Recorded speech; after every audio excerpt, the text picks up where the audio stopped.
ದಿನ ಬೆಳಗಾದರೆ ಈ ಡಿವೋರ್ಸು ಎಲ್ಲದಕ್ಕೂ ಕೇಸಸ್ಗಳು. ಮೊದಲೆಲ್ಲ ಅದೇನೋ ಅಂತಾರಲ್ಲ, ಸಾಸಿವೆ ಇಲ್ಲದ ಮನೆ ಹುಡ್ಕೊಂಬ ಆ ಥರ ಇವತ್ತು ಕೋರ್ಟ್ ಕೇಸ್ ಇಲ್ಲದ ಮನೆ ಹುಡ್ಕೊಂಬ ಅನ್ನೋ ರೀತಿ ಆಗಿರಬಹುದಾ?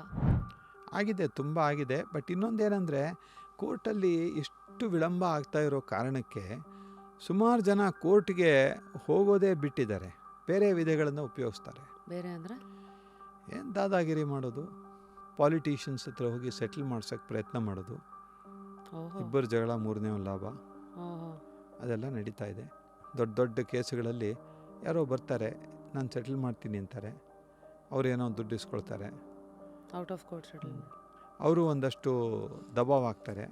ಗೌರ್ಮೆಂಟ್ ಲೆವೆಲ್ನಿಂದ ಇದು ಮಾಡ್ತೀವಿ ಅದು ಮಾಡ್ತೀವಿ, ನೋಡು ನೀನು ನೋಡ್ಕೊಳ್ತೀವಿ ನಾವು. ಪರಿಸ್ಥಿತಿ ಸರಿ ಇಲ್ಲ. ಈ ಒಂದು ಇದರಲ್ಲಿ ನೀವು ಜನಗಳಿಗೆ ಕೊಡೋ ಒಂದು ಸಂದೇಶ ಏನು ಬೇರೆ ವಿಧಿ ಇಲ್ಲ, ಅದಕ್ಕೆ ನೀವು ಕೋರ್ಟಲ್ಲಿ ಭರವಸೆ ಇಡಿ ಅಂದರೆ. ಒಂದಷ್ಟು ಜನ ನ್ಯಾಯಾಧೀಶರು ಭಾಳ ಉನ್ನತ ಮಟ್ಟದವರು ಇದ್ದಾರೆ. ಫುಲ್ ವಿಡಿಯೋನ ನೋಡಿ ಆನ್ ರ್ಯಾಪಿಡ್ ರಾಶ್ಮೀಸ್ ಯೂಟ್ಯೂಬ್ ಚಾನಲ್.